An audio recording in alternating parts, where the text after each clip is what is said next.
강호는 늘 칼로 갈라졌지만 이번에는 혀로 찢어진다. 검은 피에서 열리고 피는 다시 맛으로 번진다. 세상을 지배하는 가장 원초적인 힘. 그것은 공포도 아니고 폭력도 아니다. 굶주림이다. 그리고 지금 그 굶주림이 교단의 이름을 얻었다. 오미교, 천하제일먹보협계. 진만복의 걸음이 본격적으로 강호의 심장부로 향한다. 강호의 의리를 지키려면 구독과 좋아요는 필수. 복만루를 떠난 진만복의 행보는 조용했으나 그가 걸어간 자리는 하나같이 불길한 소문으로 물들어갔다. 단미국의 붕괴 이후 강호에서는 더 이상 어느 문파가 무공을 익혔다가 아니라 어느 문파가 무엇을 먹었는가가 화제가 되기 시작했다.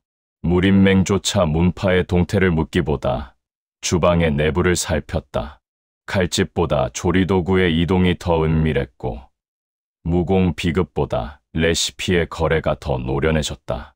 진만복은 먼 발치에서 이 기괴한 변화를 지켜보고 있었다. 그는 단미국에서 이미 본질을 보았다. 맛은 나약한 인간이 세상과 맺는 가장 직접적인 계약이며 허기는 그 계약을 깨뜨리는 엔진이었다.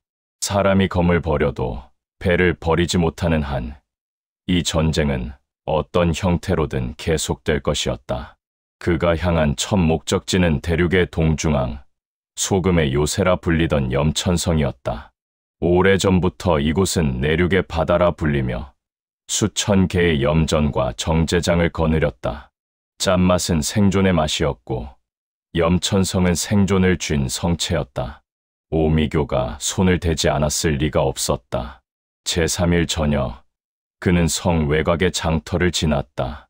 상인들의 눈빛은 굶주려 있었고 거래되는 물품들은 이상하리만치 자극적인 냄새를 품고 있었다.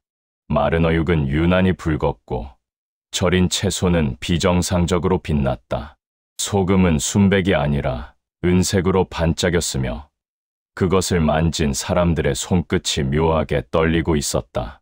진만복은 그 손떨림의 리듬을 보았다. 그것은 단순한 병증이 아니었다. 체내 수분 조절의 실패, 염분 중독, 그리고 단순한 짠맛을 넘어선 염독의 징후였다.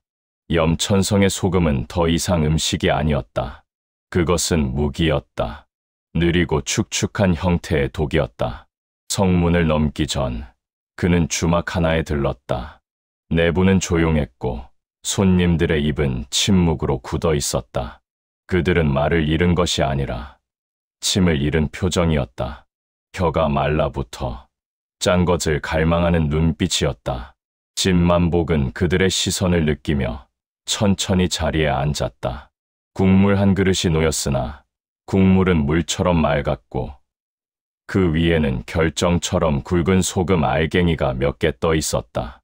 그는 국물을 마시지 않았다. 대신 숨을 들이켰다. 염기의 공기가 목을 태웠다. 짠 기운은 공중에서 살아 있었고 사람들의 혈관을 타고 도는 느낌이었다. 염천성은 하나의 바다였다. 파도 대신 소금이 치고 물 대신 염기가 사람을 적시는 바다였다. 만복진경은 이곳에서 즉각적인 반응을 보이지 않았다. 달지 않았고 쓰지도 않았고 맵지도 않았다. 그러나 짠맛은 여느 맛과 달랐다. 천천히, 그러나 피할 수 없이 몸의 균형을 무너뜨렸다. 진만복은 그 잔인한 점진성을 느꼈다. 이것이 오미교의 전략이었다면 그들은 칼보다 악랄했다. 그는 성문을 넘어 내부로 들어섰다. 염천성의 안쪽은 바깥보다 더 차분했다. 일상이 멀쩡히 굴러가는 듯 보였다. 사람들이 일하고 시장이 열리며 아이들은 노는 듯 보였다. 그러나 모든 웃음 뒤에는 같은 흔적이 있었다. 입술의 하얀 소금기, 눈동자의 건조한 광채, 말투의 덜컹거리는 리듬. 염전지대로 향하자 풍경은 완전히 달라졌다. 하얀 평야가 펼쳐져 있었다. 그 위에서 수많은 인부들이 소금을 긁어모았다. 그들은 쉬지 않았다.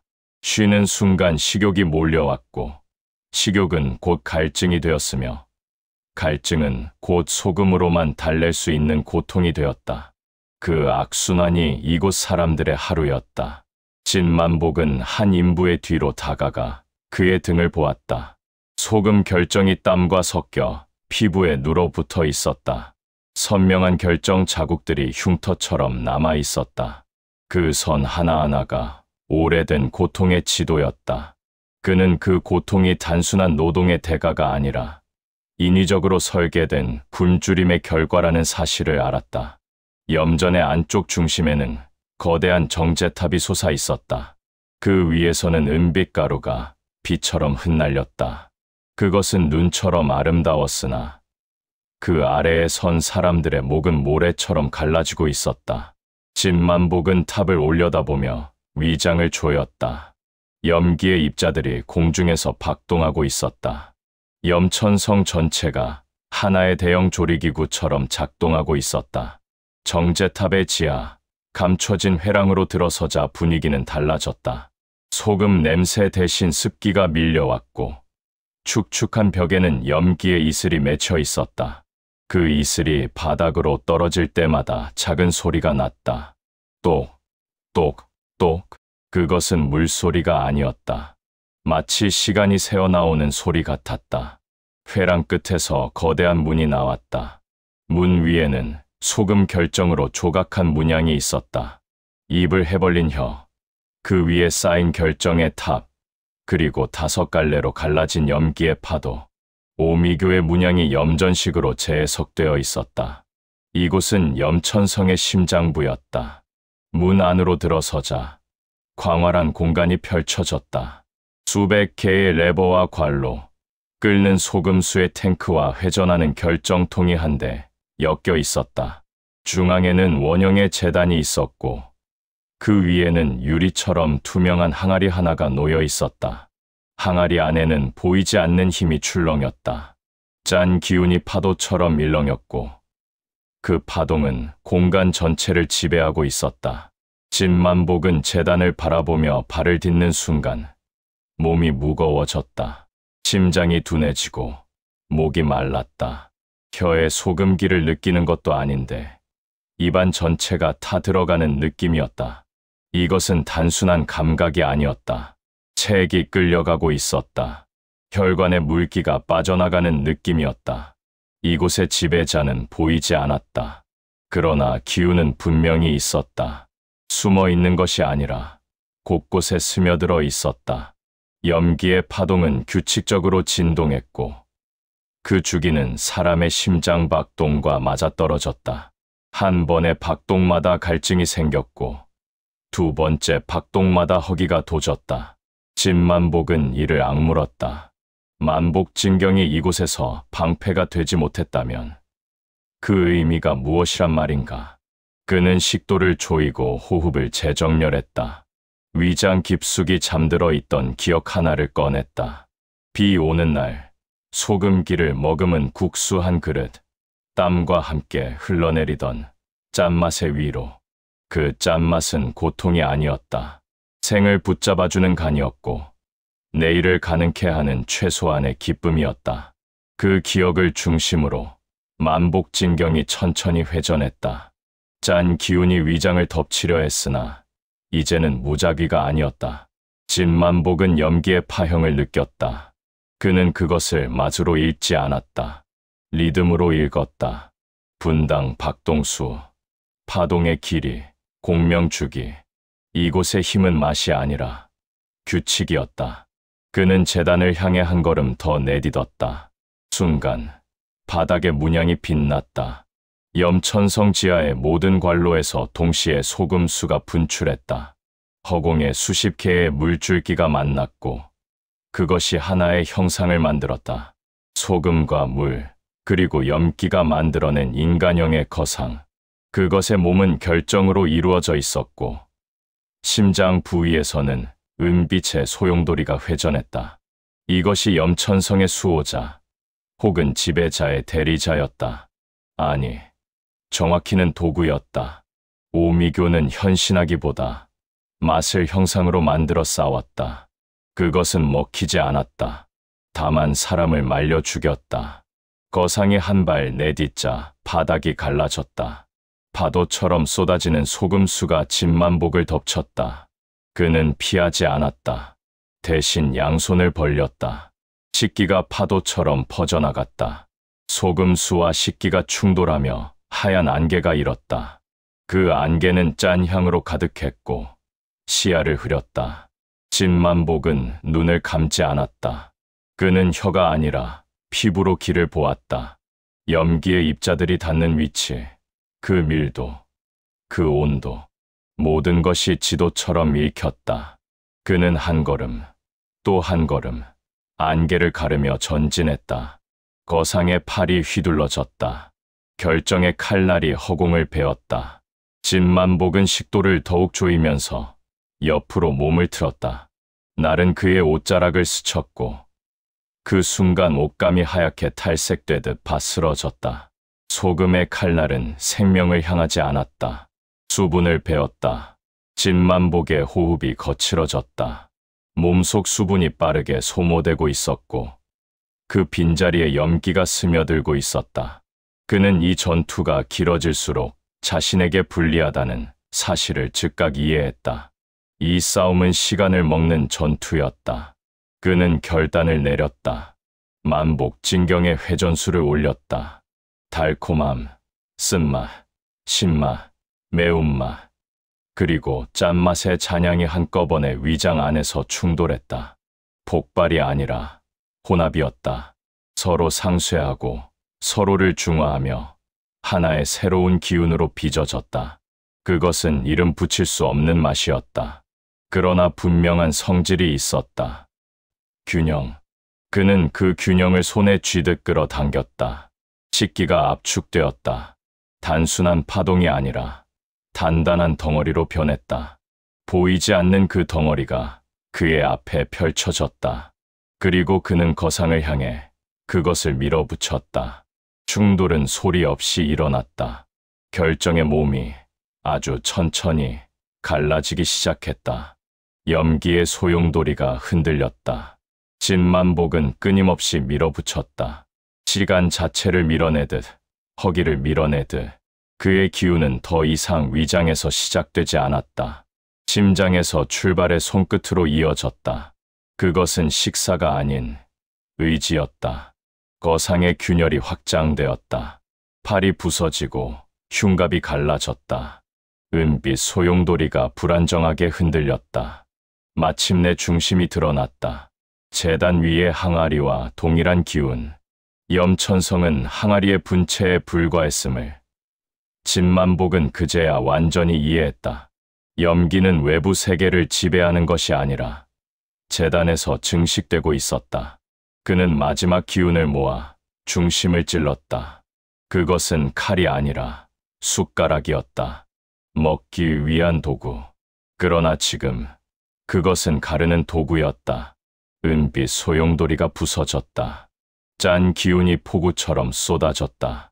염천성의 심장부가 붕괴했다. 염천성이 무너질 때 그것은 폭발이 아니었다. 천천히 말라붙는 소리였다. 마치 국물 없는 냄비가 약한 불 위에서 오래 끓다가 어느 순간 조용해지는 것처럼 소리 없이 사라지고 냄새도 없이 식어갔다. 진만복이 서 있는 발밑에서 굳어있던 소금 결정들이 사각사각 갈라졌고 그 균열마다 바람이 새어 들어왔다. 바람은 짠맛을 실어 나르지 않았다. 그저 남은 냉기만을 끌고 와 염천성 전체를 훑었다. 사람들은 그때 알았다. 이 성을 지배하던 무언가가 사라졌다는 것을. 염전에서 일하던 인부들이 삽을 내려놓았고 볕 아래 반짝이던 소금 평야는 갑자기 힘을 잃은 것처럼 빛을 잃었다. 누구도 무엇이 바뀌었는지 정확히 말하지 못했다. 다만 모두가 이전과는 다른 공기를 마시고 있음을 느낄 뿐이었다. 진만복은 제단이 있던 자리를 한 번 더 돌아보았다. 깨진 항아리 조각 사이로 물기가 조금씩 스며들고 있었다. 누군가의 피도 염기도 아닌 그저 습기였다. 성은 마침내 자연의 일부로 돌아가고 있었다. 맛으로 이루어졌던 장소가 맛을 잃자 그곳은 그저 돌과 흙과 바람으로 남았다. 그는 길을 나섰다. 염천성 중심을 벗어나자 바람의 냄새부터 달라졌다. 혀끝을 찌르던 짠 기운이 옅어졌고 입안에 남아있던 텁텁함도 서서히 가라앉았다. 그는 작은 냇가에 앉아 손을 씻었다. 물을 한번 떠 마셨다.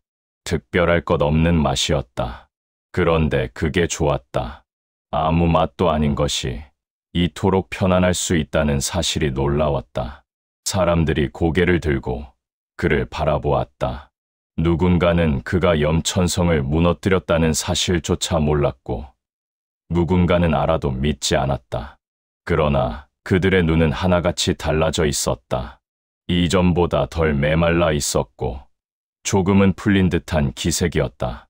도시 하나를 구했다고 해서 사람이 행복해지는 것은 아니었다. 그러나 괴롭히던 손이 사라졌을 때 느끼는 안도감만큼은 분명했다. 그는 주모에게 물 한 그릇을 받아 다시 길을 나섰다. 이제 향해야 할 곳은 소금보다 더 무서운 맛이 도사리고 있는 곳, 쓴맛의 영역이었다. 강호에서 쓴맛은 늘 같은 의미를 가졌다. 과거, 후회, 상처, 잊고 싶은 기억, 그 기억들을 요리하는 곳이 바로 청류산 외곽에 자리한 고명곡후 민구이었다. 사람들은 이 계곡을 피했다. 먹을 것이 없어서가 아니라 먹고 싶지 않은 것만 보여주기 때문이었다. 진만복이 고명곡에 들어섰을 때 공기는 확연히 달라졌다. 짠 기운도 매운 열기도 없었다. 그저 서늘하고 조용했다. 너무 조용해서 오히려 귀가 아플 정도였다. 나무들은 짙은 녹색이었고 바위는 마치 오래된 약재처럼 시커멓게 변색되어 있었다. 물줄기는 느리게 흐르며 바위는 그 흐름에 맞춰 낮은 소리를 냈다. 그 소리는 바람이 아니었다. 한숨 같았다.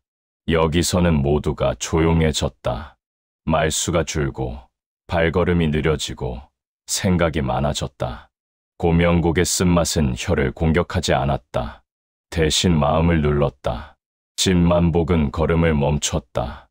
갑자기 과거의 장면 하나가 떠올랐다. 어린 시절, 국수 한 그릇을 두고 다른 아이와 다투던 날, 배가 고파서 화가 나 있었고, 그래서 더 초라했던 날, 그때 느꼈던 부끄러움이 이유 없이 또렷해졌다. 그는 고개를 저었다. 이곳은 기억을 파고드는 땅이었다. 먹지 않아도 배가 아파지는 장소. 고명곡은 쓴맛의 문파가 터전으로 삼은 곳이었다. 사람들의 기억을 끌어내어 스스로 괴롭히게 만들어 굴복시키는 집단. 그들은 무공보다 마음을 다뤘다. 검이 아니라 상념을 던졌다. 계곡을 조금 더 걷자 건물 하나가 보였다. 기와장은 오래되었으나 정갈하게 정돈된 곳. 문패에는 단 2글자. 약실. 약을 파는 곳처럼 보였으나 이곳에서 파는 것은 약이 아니라 기억이었다. 진만복은 조심스럽게 문 안으로 들어섰다. 탁자 위에는 음식 대신 작은 종지들이 놓여 있었다. 그 안에는 국도, 죽도 아닌 검은 액체가 담겨 있었다. 고개를 가까이 대자 이상한 냄새가 코를 찔렀다. 탄 냄새 같기도 하고 오래 썩은 나무의 향 같기도 했다. 이 냄새가 바로 쓴맛의 정체였다. 이것을 맡는 순간 사람은 과거를 마주하게 된다. 도망칠 수 없는 방식으로. 진만복은 중앙의 종지 하나를 들여다보았다. 그리고 깨닫게 되었다. 이곳은 싸움터가 아니다. 배상실이었다. 사람은 이곳에서 스스로 무너진다. 싸울 상대도 때릴 몸도 없다. 오직 자기 자신뿐이다. 진만복은 깊게 숨을 들이마셨다. 그리고 한 발짝 들어섰다. 그와 동시에 기억들이 문을 열었다. 어떤 것은 아직 아물지 않았고 어떤 것은 잊고 싶었던 것들이었다. 그러나 그는 도망치지 않았다. 이번에는 다른 방식이었다. 먹지 않고, 피하지 않고, 있는 그대로 마주했다. 쓴맛은 견디는 자에게만 의미를 드러내는 맛이었다. 그는 알고 있었다. 이곳에서 도망치면 다음 맛 앞에서 반드시 무너질 것을. 고명곡의 공기가 점점 짙어졌다. 약실의 벽이 조금씩 살아 움직이는 것처럼 흔들렸다. 이제 이곳도 곧 깨어날 것이다. 고명곡의 공기는 묘하게 달랐다. 차갑지도 뜨겁지도 않은데 살갗에 은근히 들러붙었다.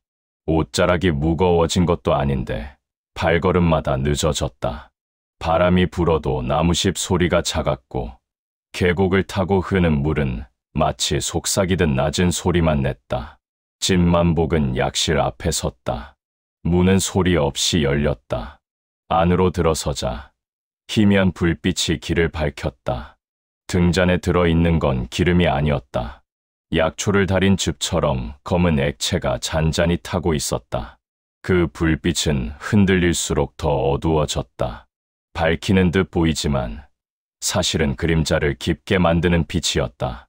선반에는 병들이 가득 놓여 있었다. 병마다 다른 색, 다른 모양. 어떤 병은 녹슨 쇠처럼 보였고 어떤 병은 투명한 유리였다. 그러나 공통점이 하나 있었다. 라벨이 없었다. 이곳에서는 이름으로 약을 고르지 않는다. 기억이 고른다. 진만복은 천천히 안으로 걸어 들어갔다. 발 아래 마룻바닥이 낮게 울렸다. 텅, 텅. 소리는 크지 않았으나 귀에 걸렸다. 마치 마음 깊은 곳을 두드리는 소리처럼. 중앙 탁자 위에 종지들이 놓여 있었다. 각각의 종지에는 검은 액체가 조금씩 담겨 있었다. 고개를 가까이 대자 닿네도 신 냄새도 없다. 그저 오래된 나무 향과 젖은 종이 냄새가 섞여 있었다. 진만복은 한 종지를 집어들었다. 아무도 마시라고 하지 않았다. 그러나 그는 알고 있었다. 여기서는 마시지 않아도 마신 것과 같다는 것을. 그가 종지를 바라보고 있는 동안 기분이 묘하게 가라앉았다. 기분이라는 것보다 마음의 바닥이 슬쩍 드러나는 느낌이었다. 어느새 그의 앞에 풍경 하나가 떠올랐다. 어릴 적 빚에 쫓겨 집을 떠나던 날 어머니는 아무 말도 하지 않았고 식은 밥 한 덩이를 손에 쥐어 주었다. 그 밥은 맛이 없었다. 그러나 그날 이후 그는 그 밥보다 더 맛없는 것은 먹어본 적이 없었다. 진만복은 눈살을 찌푸렸다. 기억이라는 것은 참 묘했다. 기억 속에서는 냄새도, 온도도, 소리도 다시 살아났다. 심지어 배고픔까지. 그는 가볍게 숨을 내쉬었다. 그러자 풍경이 흔들렸다. 맛을 보듯 기억을 한번 삼킨 셈이었다. 이곳의 쓴맛은 혀가 아니라 생각 위에 얹히는 맛이었다. 종지를 내려놓으려는 순간이었다. 등잔불이 동시에 한 줄로 길게 흔들렸다. 공기가 흔들렸다. 그리고 어딘가에서 가벼운 기척이 느껴졌다. 소리는 나지 않았다. 발자국도 들리지 않았다. 그러나 분명히 누군가 이곳으로 들어오고 있었다. 진만복은 고개를 들었다. 약실 깊숙한 곳에서 검은 장포 하나가 나왔다. 천천히, 그리고 조용히. 그 장포의 소매에서 바람이 일지도 않았고 옷자락이 스치지도 않았다. 다만 공간이 살짝 움푹 들어가는 느낌만이 남았다. 그 사람이 다가올수록 공기가 더 짙어졌다. 쌀쌀해지는 것이 아니라 오래된 느낌이 짙어졌다. 곰팡이든 먼지든 아닌 시간의 냄새였다. 그는 진만복 앞에 멈춰 섰다. 얼굴은 보이지 않았다. 부드는 깊게 내려와 있었고 그 안쪽은 어둠뿐이었다. 그러나 진만복은 느낄 수 있었다. 이 사람은 웃고 있지 않았다. 울고 있지도 않았다. 단지 지쳐 있었다. 이 인물의 주변에는 활력이 없었다. 마치 오랫동안 먹지 못한 사람처럼. 아니, 너무 많은 기억을 먹은 사람처럼. 진만복의 위장이 아주 미세하게 반응했다. 최대한 작은 떨림. 그러나 분명히 느껴지는 변화였다. 이 잔은 쓴맛의 중심이었다. 고명곡의 주인, 그리고 오미교, 쓴맛의 사제, 장포 속에서 손 하나가 나왔다. 손은 마른 가지처럼 가늘었고 흉터처럼 보이는 검은 선이 손등을 가로질렀다. 그 손이 탁자 위에 종지 하나를 살짝 밀었다. 진만복을 향해. 억지의 기운은 없었다. 유도도 없었다. 그저 놓여 있을 뿐이었다. 진만복은 그 종지를 들여다보았다. 그리고 자연스럽게 알았다. 이 안에 담긴 것은 자신의 미래라는 것을. 먹으면 알게 된다. 마시지 않아도 마시는 순간과 같아진다. 진만복은 천천히 종지를 집었다. 손이 떨리지도 빨라지지도 않았다. 그 순간 그의 눈앞에 장면이 겹쳐졌다.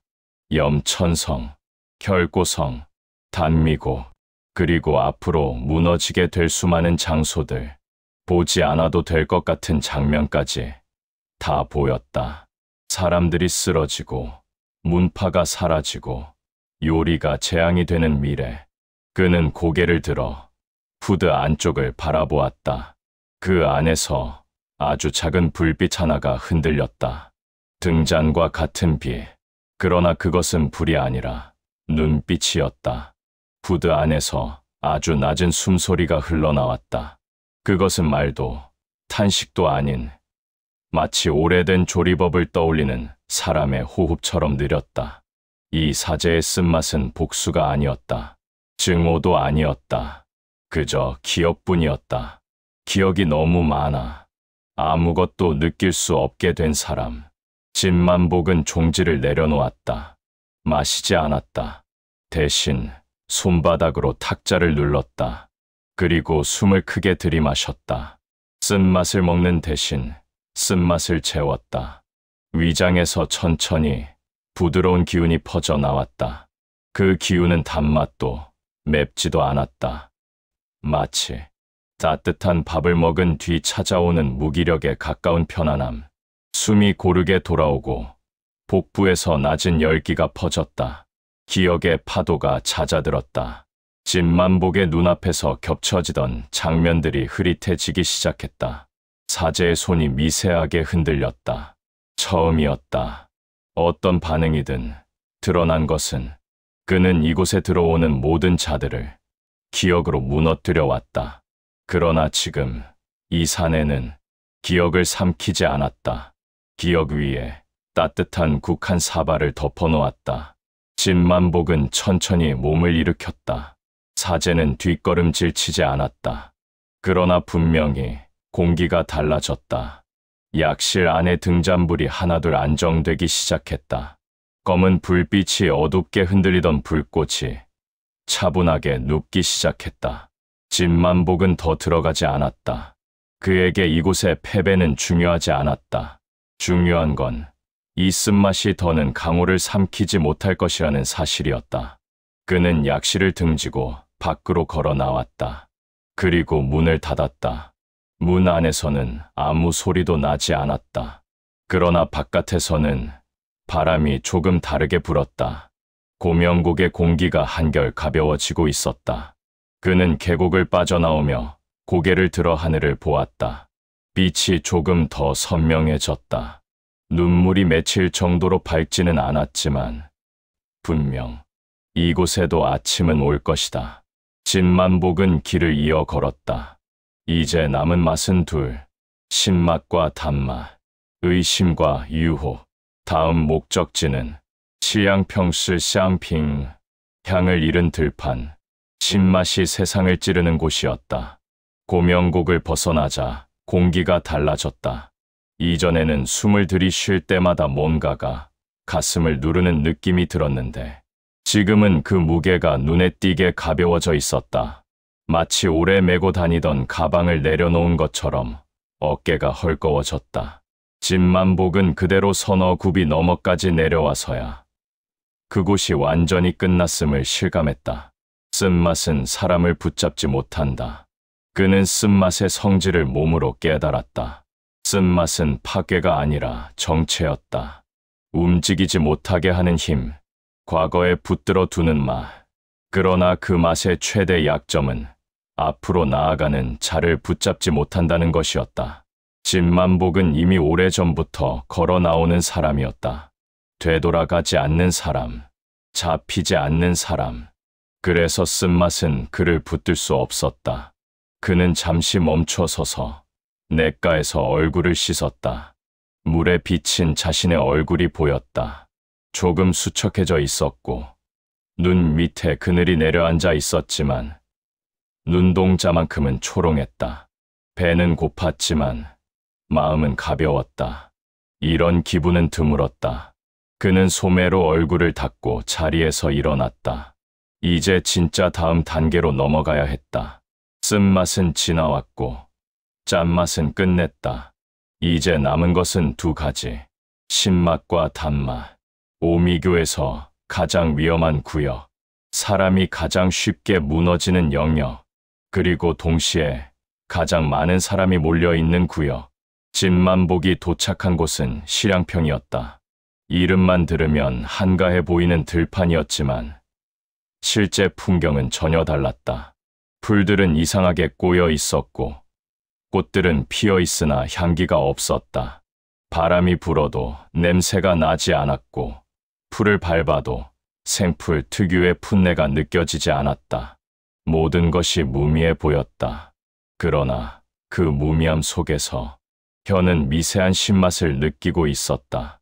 눈에는 아무것도 보이지 않는데 혀 끝은 조용히 찔리고 있었다. 이곳이 신맛의 들판, 실향평이었다. 신맛은 직접적으로 공격하지 않는다. 신맛은 서서히, 그리고 은근하게 작동한다. 혓바닥이 먼저 반응하고, 그 다음에 마음이 반응하고, 마지막에는 선택이 바뀐다. 의심이 생기고, 불안이 자라며 확신이 흐려진다. 그 결과 사람은 스스로 무너진다. 진만복은 실향평을 걸었다. 매번 한 발 내디딜 때마다 머릿속에서 생각 하나가 조금씩 바뀌는 느낌이 들었다. 조금 전까지 당연했던 확신이 단계적으로 느슨해졌다. 내가 가는 길이 맞는 것일까? 혹시 이미 잘못된 방향으로 오고 있는 건 아닐까? 만약 이 모든 것이 오해라면 신맛은 질문을 만들어냈다. 그 질문은 얇았지만 계속 쌓였다. 한 겹, 두 겹, 세 겹. 모이면 충분히 무거워질 질문들이었다. 진만복은 멈추지 않았다. 그리고 특별한 방법도 쓰지 않았다. 대신 스스로에게 대답하지 않았다. 신맛이 무서운 이유는 사람을 고민하게 만든다는 점이다. 그러나 진만복은 고민하지 않았다. 의심을 삼키지 않았다. 생각하지 않았다. 그냥 걸었다. 그것이 가장 확실한 대응이었다. 의심은 멈춘 사람에게만 스며든다.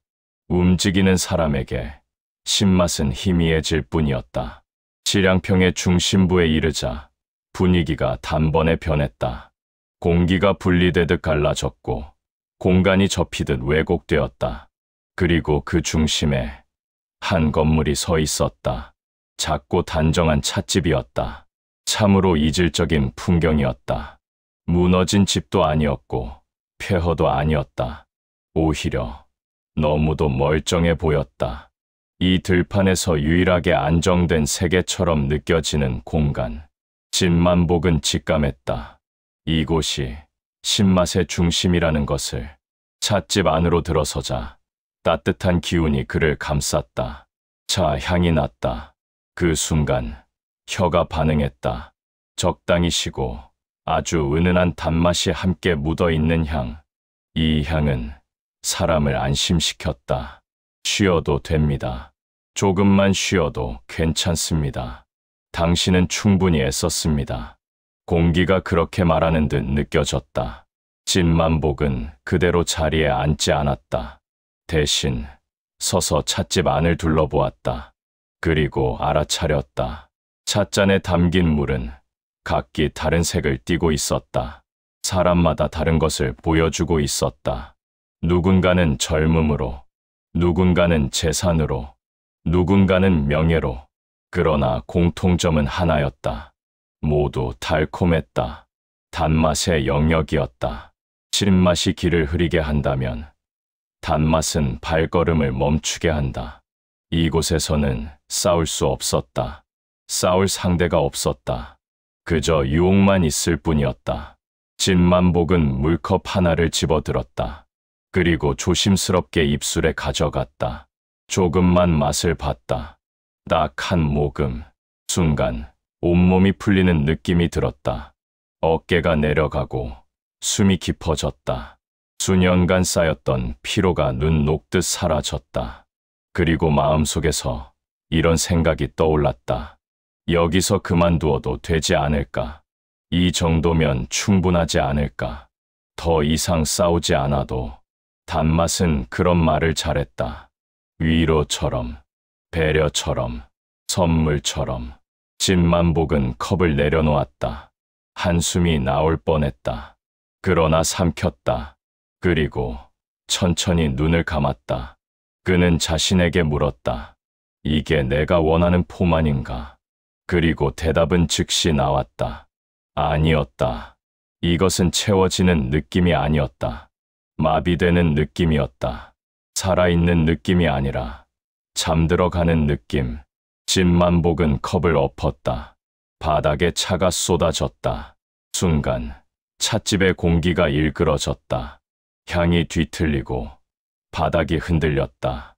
벽에 걸려있던 잔들이 동시에 균열을 일으켰다. 달콤함이 썩는 소리가 들렸다. 진만복은 그 자리에서 한 발 앞으로 내디뎠다. 자기 자신의 다리 위에 확신을 싣고 신맛이 길을 흐리려 했고 단맛이 발을 붙잡으려 했으나 그는 이미 답을 알고 있었다. 맛은 목적이 아니라 과정일 뿐이다. 신맛도 단맛도 강호를 대신할 수 없었다. 그 순간 찻집은 와르르 무너졌다. 벽이 사라졌고 천장이 날아갔으며 향기가 비처럼 흩어졌다. 그 자리에 남은 것은 텅 빈 들판, 그리고 바람 소리. 치량평은 다시 그저 냄새 없는 들판으로 돌아갔다. 진만복은 숨을 고르며 그 중심에 섰다. 어느새 해가 기울어 있었다. 저녁빛이 들판을 덮고 있었다.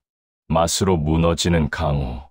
그러나 그는 오늘 두 가지 맛을 넘겼다. 의심과 유혹. 그리고 그것만으로도 세상은 조금 나아졌다. 그는 고개를 들었다. 이제 남은 것은 하나였다. 오미교의 중심. 맛을 설계하는 진짜 주방장. 강호의 식단표를 쥐고 있는 자. 진만복은 조용히 웃었다. 배는 비어 있었지만 마음은 차 있었다. 이제 마지막 코스로 향할 차례였다. 짠맛은 무너졌고 쓴맛은 지나왔다. 신맛은 흩어졌고 단맛은 넘겼다. 오미중, 내 가치가 무너졌다. 그러나 진짜 주방장은 아직 불 앞에 서 있다. 음식을 만드는 손이 아니라 세상을 요리하는 손. 강호의 부엌이 열리고 비급이 불 위에 오른다. 이제 칼보다 뜨거운 조리가 시작된다.